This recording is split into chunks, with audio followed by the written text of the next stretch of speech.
Well, hey there, friends. Welcome back to the Creative Shop Talk podcast. I'm your host, Wendy Batten, and I'm so happy you're here today.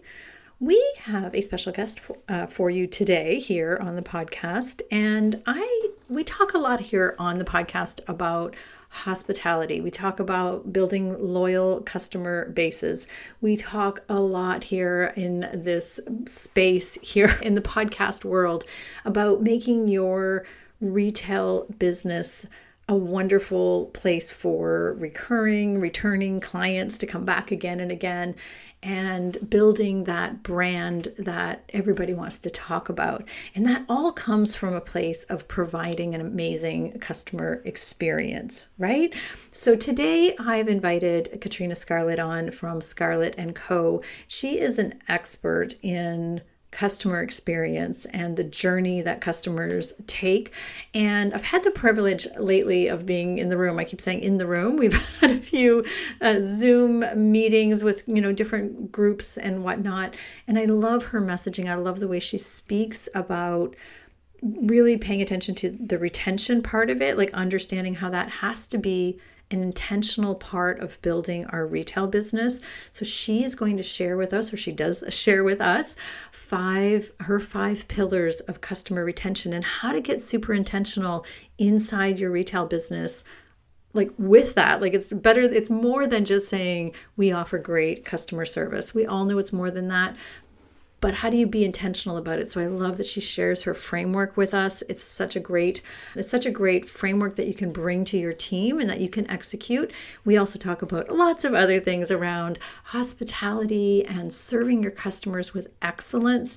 And we all know that is the way retail is going. We have got to be passionate, and we have to be there for our clients, and we have to be a client first retail business now. And I think we always were and should have, and we always are, but it's a wonderful reminder.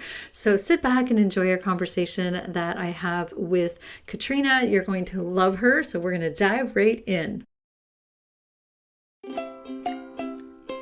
Running a retail business doesn't have to be so hard. Welcome to the Creative Shop Talk podcast, the go-to podcast for creative shop owners, studio owners, and independent retailers. I'm your host, Wendy Batten, retail business coach and mentor. Each week, I'll share simple, proven business strategies, inspiring stories from fellow retailers, and advice from industry experts. Together, we're going to work to find the success you want from your retail business, with more profits in your till and a little more joy in your life.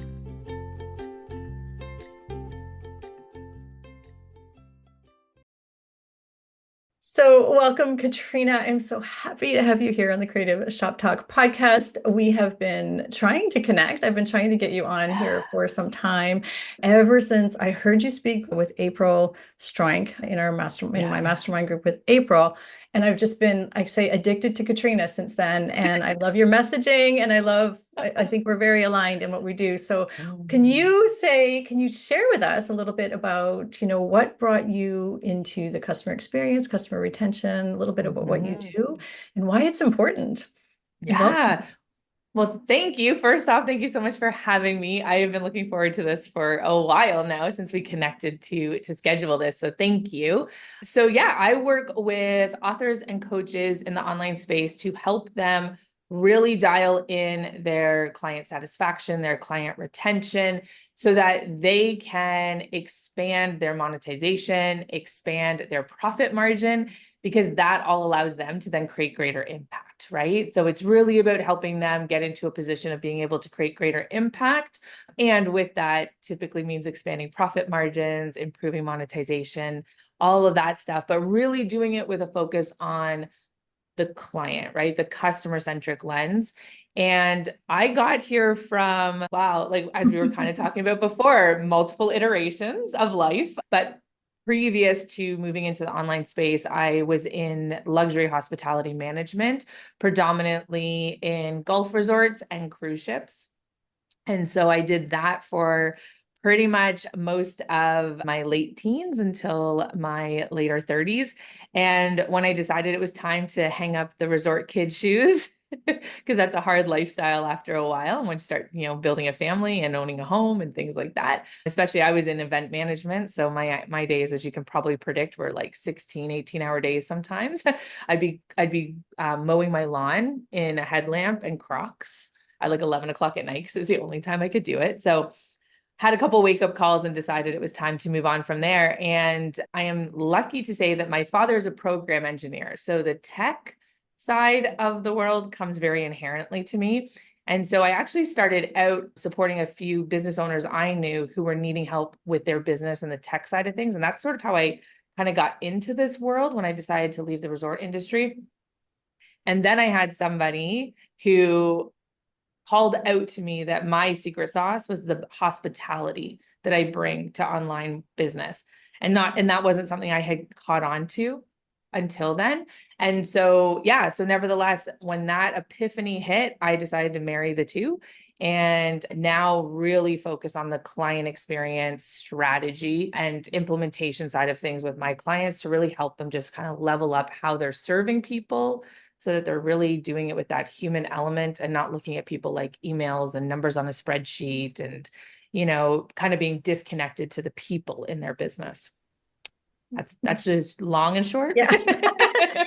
So that's great. So some people are like, okay, well, she's an online, teaches coaches, but everything that I've heard you speak about totally translates for me in the eyes and the lens of what I teach my retailers to do. And it's so good in how you explain it all and how important it is to be a people first business, because ding, ding, ding, people are the ones that pay us. So they're the ones that walk through the door. And so a lot of, and I have, it's funny because I have all these conversations that I've been in the room with you a few times. So I have like notes from all these times we've been in the room and that I've really grabbed on and thought, yes, like you're my people, but you are my people, because I do believe the same thing. And it's all about hospitality.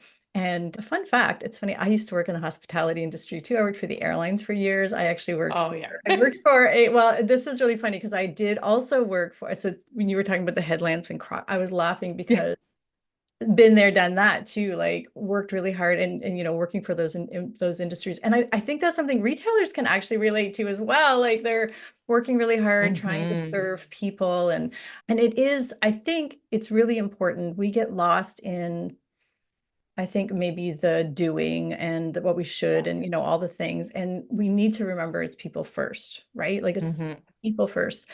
And like as I mentioned earlier, whatever, and that human element is something that I've always pulled out from what you say a lot, to bring the human element to the forefront of business, like bam, right? Like that's what we do. So I'm a big believer that in this day and age of retail, in this day and age of owning a store, in this day and age of serving people, in this day and age right now, retail, where we are right now, we really have to have we have a competitive advantage to how we serve people, like to how we show up to them, how, like what they say about us, like all of those things. And retention is something that we talk about a lot. You talk about a lot, and why it's so important. Can you speak a little bit to, and I say retention in that service part of it, because retention, in my opinion, is those loyal customers, that loyalty, the ones that come back again and again, and they fall in love with us. And those are the businesses that my clients are building. They're building repeat loyal community, if you will. Like, we call it all the thing, and they care about their people. How do we, like, what are the pieces, or why is that important? First of all, if you want to speak to that a little bit, and what are some pieces we can put together to really nail our retention? Yeah, well, I think for retention for me, and it's kind of speaks to what you were saying, Wendy, is that retention is the loyalty that you're building in your business. And it's also the referral base that you're building too, right? So it's not just, when I talk about retention, I always try, especially with the clients that I work with, to let them know that sometimes retention comes in the form of referrals, right? You might have a business that maybe I only need to come to your store every 6 months because of the nature of what you sell, right? And so the repetitiveness of my business is going to be, aligned with the type of business and products you sell. But that doesn't mean that I'm not helping with a retention model by referring more business to you in those times when I'm not coming to the store, right? So under the blanket of retention, I also look at that organic marketing side of things, of the referral base, because your loyal people who are going to be coming back to your store over and over again are also the people talking about coming to your store over and over again. And then that just seeps into who they're talking to, right? So for me, I like to break down client experience and really, to the grand scheme of things, the retention side of things, by talking about the 5 pillars that we focus on in our business. And for the sake of time, I'll hit them really quick for you, and then you can tell me if you have more questions. But I found, as I was leaning more into client and customer experience for my clients, that a lot of people don't really grasp what it is, like what customer experience is, what client experience is. And it's more so this like, oh yeah, I have a great client experience. I'm like, okay, but do you really? Like, let's break it down. But for a lot of people, it's not a tangible topic, right? It's not like saying like, are you fiscally sound and do you have a good P&L, right? Like that's tangible for a lot of business owners. Right. Whereas customer or client experience is not so much of a tangible topic. So I worked really hard to kind of break things down into what we now call our 5 pillars of CX, or client experience. And so the first is our culture. What's happening inside of our business that helps promote a customer-centric approach. And then the second is service, which is really how we serve and support. The third is our offers. So in the sense of retail shops, your products, right? And some of you might have services too, I suppose, depending on the type of store that you offer. The fourth is operations. And so that's basically the back end of how everything is being supported in terms of your processes and systems and tools. And then the fifth is the journey, right? Because to me, that's kind of the culmination. When you put everything else together, what's left is the journey you're building, but there's still areas within that we can optimize and enhance, et cetera. And so when I break it down in the 5 pillars for the people that I support, they get it, like it clicks. They're like, oh, and now it's like, rather than just saying, hey, I need to improve my customer experience, it's like, hey, we've got work to do in each of these 5 areas, right? So whether it's like we need to do an audit and a review of what's happening in each of these 5 areas, and then a plan for improvements and enhancements and adjustments. But if I just said, what are you doing to fix your client experience? You're going to be like, but that all leads to retention. Like, yes, if I could put it in a beautiful little infographic, it's all going to lead back to somebody coming back into your business and or referring your business, right? So again, it's going to depend on the business model, but when you are really focusing on those 5 areas in your business and looking at everything in there with a customer-centric lens and being an advocate for your customer, not just an advocate for your business, right? But doing it with both sides of the brain, essentially, then you're really nailing it. And it's going to be hard for people not to come back and work with you and not to come back to your store. Like they're going to be like, oh, I need to go to Wendy's shop today because last week, man, that was such a great experience. Right. And so, but that's more of a tangible way to kind of break it down rather than just saying like, you need to retain more clients. Yeah. Yeah. And I think when I totally, like, I'm so on board with your 5 pillars. Like, I'm so on board with it. And I say that because a lot of retailers that I work with, I say, so what is your client experience and how are you keeping retention? I have those same conversations with people, and they say, and we talk about it here on the podcast a lot, but they say, the retailers that I work with, a lot of them will say, yeah, we're like customer service is our specialty. Like we are so like we are so good at customer service. And that's it. Like that, there's no strategy around it. There's no intention around it. I mean, there's intention around it. I'm not making light of it because customer service is, but that's in my opinion, that's a tiny piece, and that falls under the service, pillar, right? Like, it's a portion. It's a portion. So when I say, what is your culture? And so I heard you say, and again, one of the times we were meeting or whatever, I heard you say, and I think it's a point under the culture, it's top down. So it has to start from the top, which most people listening to this podcast are probably the top. They're the visionary, they're the owners, they're the retailer, it's their business.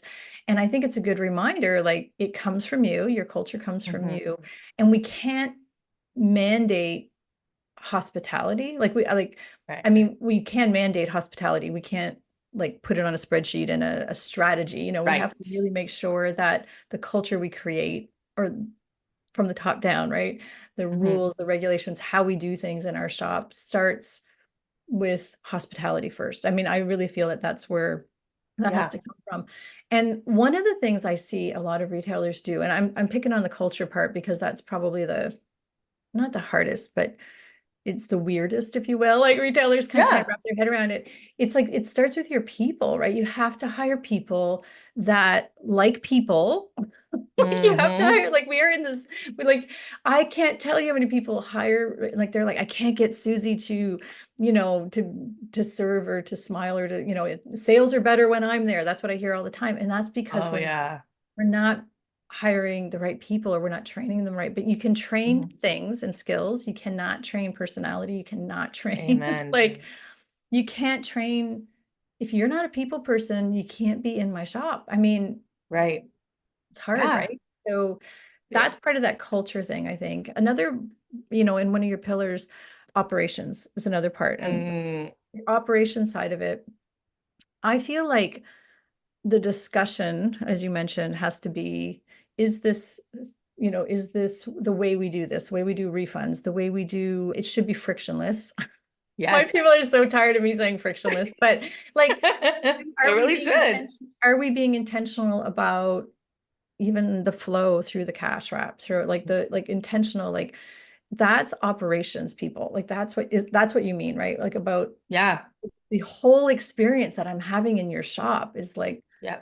how easy is it to shop here? Are decisions Yeah. being made around that? Is that what you Yeah. mean, like fully about operations? Yeah, in the operation side of things, it's really what are the processes, systems, and tools that are supporting the business being able to be of service, Right. right? To offer what they offer to the client or to the customer. And so, I like that goes down to like, you know, what system are you using for email? What system are you Right. using for refunds, right? So it's not just the processes, but it's also the systems and the tools that you're selecting to use.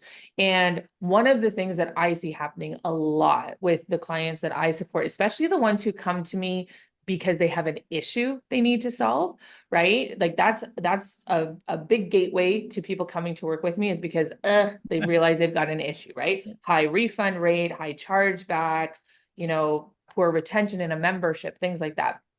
And what I find is that they're calling back, right? Like they're scaling back in their business because maybe profit's not there, right? They've got a revenue problem, expenses are high, revenue's low. And one of the first things a lot of business owners do, especially in the online space, but I'm going to sort of assume this might be the same in the retail space, is they pull back on those support structures, right? They pull back on, maybe using a really strong system to going to one that's less expensive, right? And they're looking at everything from a business perspective, right? And not asking the question, how does this serve my customer, right? How does this decision serve my customer and the business, right? It has to be a joint conversation. Whereas a lot of business owners are focusing on an operational decision from the lens of the business only. And so what ends up happening is, actually, I had this happen with a client that I was working with several months ago. They were in a profit concern. They didn't have the revenue coming in. So they pulled back on a whole mass amount of their online tools, to the point where they created a very broken up, difficult to navigate, and friction-based process and environment for their customers. And so they thought they were making a good decision because now they're being like expense savvy, right? And their revenue dropped significantly because they had a massive churn in clientele between their membership and one of their other group offerings. And people just started leaving like in droves because they made it harder for their people to continue working with them. And they weren't thinking, okay, I need to make a decision that's going to be cost effective, but that's not going to negatively impact the client experience. And if anything, amplify it.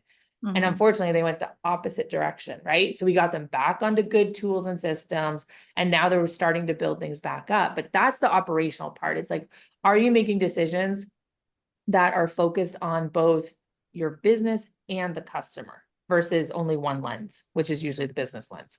Right. And I see this even in cutting back hours. I see staff, I see like Mm, cutting back hours and we're not doing it with intention. Like well, we're going to only be open because of staff issues, whatever it is. Like, we're cutting yeah, back hours, we're cutting back but now you've made it too hard for people who work 9 to 5 or whatever to come. And right. like, I think it's really important.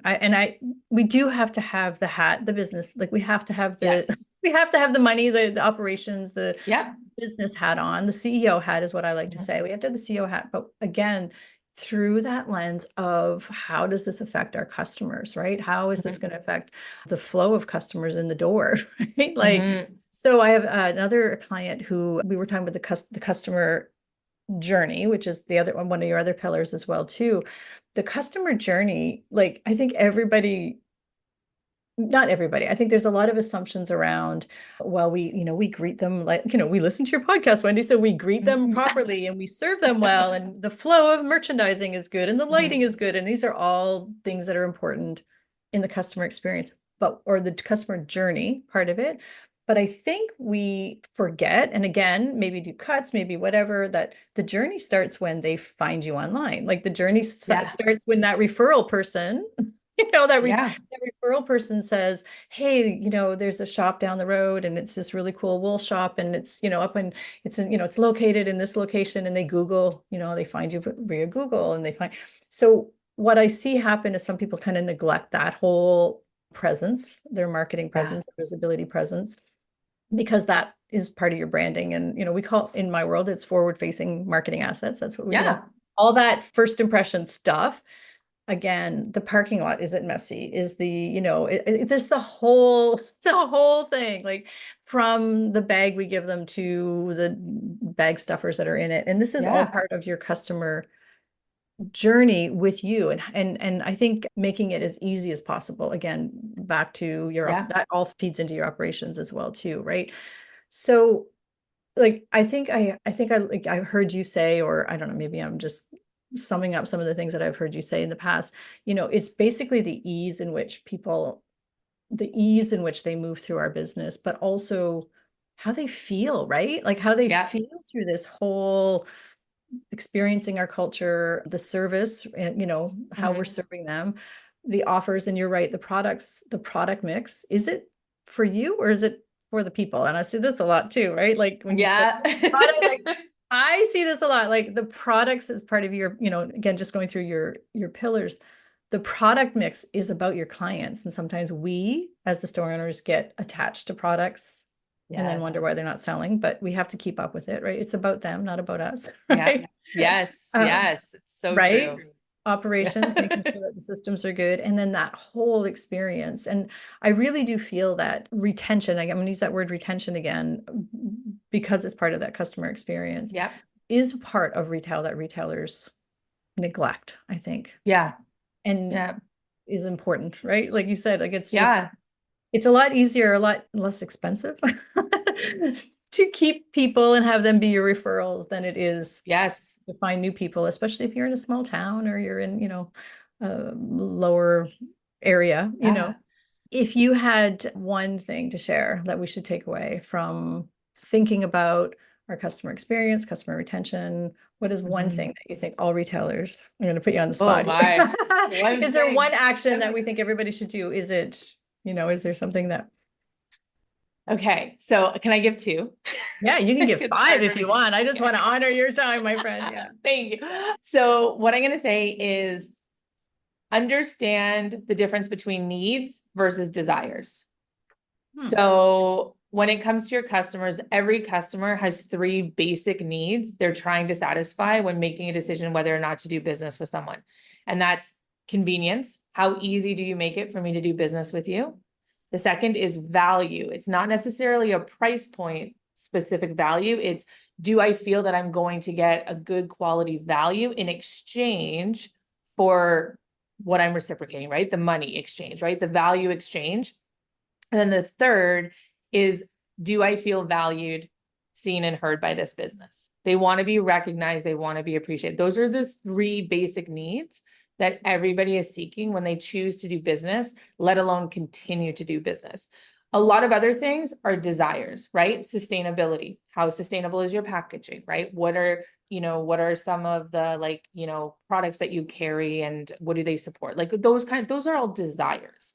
But again, like when you talk about hours, that falls in under convenience. If you make it very difficult for me to work with you in terms of like having limited hours, that's not a good, brownie point in that regard, right? So understand and look at what your customers' needs versus desires are, because that'll help be a compass for what decisions you can make to support them, with their needs being first, desires being kind of the way to exceed expectations, right? The desires are the way we exceed expectations. And the second thing I was going to say, if you're ever struggling, this is kind of what I always remind people to: return to your heart of service. There's a reason you started your business in the first place. And I guarantee for 99.9% of the people listening to this episode, it was because they wanted to be of service. So go back to that moment of like, why did you start your business? Return to your heart of service, because it will almost always be a compass that's going to decide which way you need to go when you're trying to make a decision that you're kind of maybe on the fence of. Because when you do from a heart of service, you will still have your CEO hat on. You're just going to have the CEO hat on at the same time you have the customer hat on. Yeah, I love that. I think that's a really great reminder. And that is true. The listeners here on the Creative Shop Talk podcast are not just making money selling things. Like that's just not, it's just not who we are. Like that's just not. I know people who started retail shops. They don't do it just to start a retail shop. They do it for a greater purpose, right? And it's to be of service, it's to fill market gap. It's like there is a people-centric reason to why you started your shop. Right. And that people-centric is so important. And I love that framework or that lens that you're sharing, because it is a good reminder for all of us to come back to that, because we get into that weeds, we get into that marketing strategy. We need to like look at the numbers, we get into that. Yeah. That's the hat, that CEO hat is important. And it's, something that we all get into. And let's be honest, retail changes and evolves, and it's been a wild ride the last few years. It's been wonderful and weird and wonderful, as I like to say, with retail. But the customer is still the customer, and your passion is still your passion. And like, I love that reminder. So thank you for sharing that, because that is a really great reminder. And again, put your CEO hat on, go through the pillars, and think about your customer. Yeah, I really love that. Anything else to share with us today before we wrap up?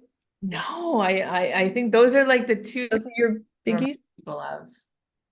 What is the best way for anybody to follow you, or where can they find you, Katrina? Yeah, so I'm always going to lead people to the website. scarlettandco.ca is the best place to find me. And I am a big email person. So if you ever want to reach out, Katrina@scarlettandco.ca. I respond to everything myself when it comes into that inbox. So you're always welcome to reach out. And then of course, follow me on Instagram as well. You'll see us at Scarlett and Co Ltd.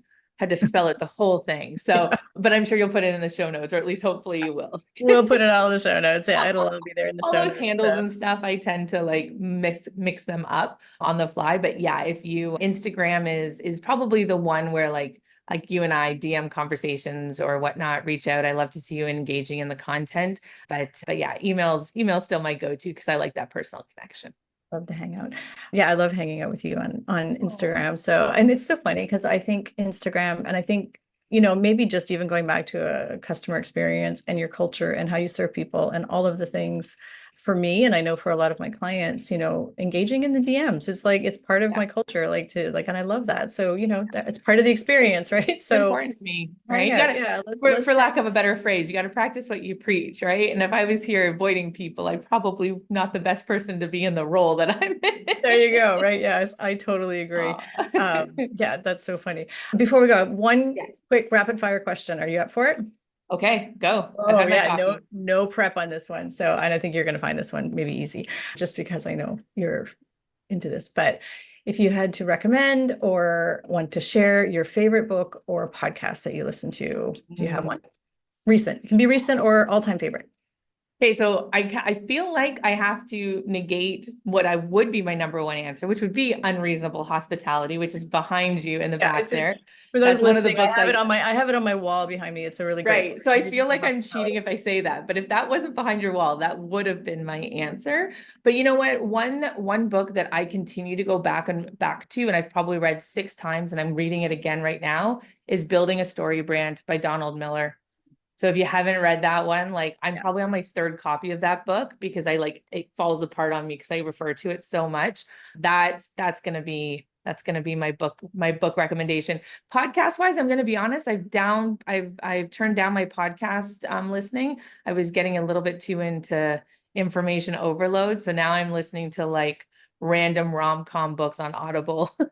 That's the season I'm in. That is so cool too. It doesn't have to be a business one. And I'm going to second. I have Building a Story Brand right here behind me. I think it was one of our book club books. I think we did a podcast on it, and it's right here. And if you haven't read his other book, it's right on my tongue, but it's the black covered one, and it's like How to Build a Business. I don't know what yeah. I think it came out like a year or 2 ago, right? Yeah, it's really, really good. So that's Donald Miller for those listening. I'm a big fan of him. Actually, Donald Miller, I would say, is one of the very first podcasts I started listening to way back, way back when I was just running my stores, and when he was first in. It was one of my favorite, like Lift Up Story Brand was one of my favorite. Get me out of my rut kind of thing. I think it's a good one. I think that really helps you kind of recalibrate back into that heart of service, right? Where like why you are being of service to somebody, what you're trying to achieve, what impact you're trying to make. It's a really good kind of like relatable book, I think, for everyone. Yeah. I used to give that book away all the time, like to clients and friends, and both of my kids run businesses. It's like, here, read this, so yes. Anyway, I'm that mom, by the way. So anyhow, thank you so much, Katrina, for being here. We'll have all of your contact information in the show notes. And I so appreciate your time, attention, all the wonderful information you shared with us today. So thank you for being here. Pleasure, Wendy. Thank you so much.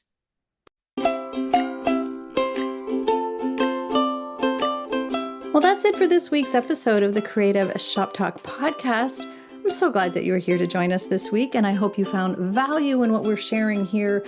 I want to remind you that our website has all of the show notes. You can find it at wendybatten.com/podcast. Everything that you need to hear about today's podcast is there. Also an opportunity if you need to reach out to me. If I can support you in any way whatsoever, please feel free to reach out. So thanks for joining us. Please leave a review, subscribe if you can, and never miss an episode. We hope to see you back here again next week. Thanks, my friend. Have a great week.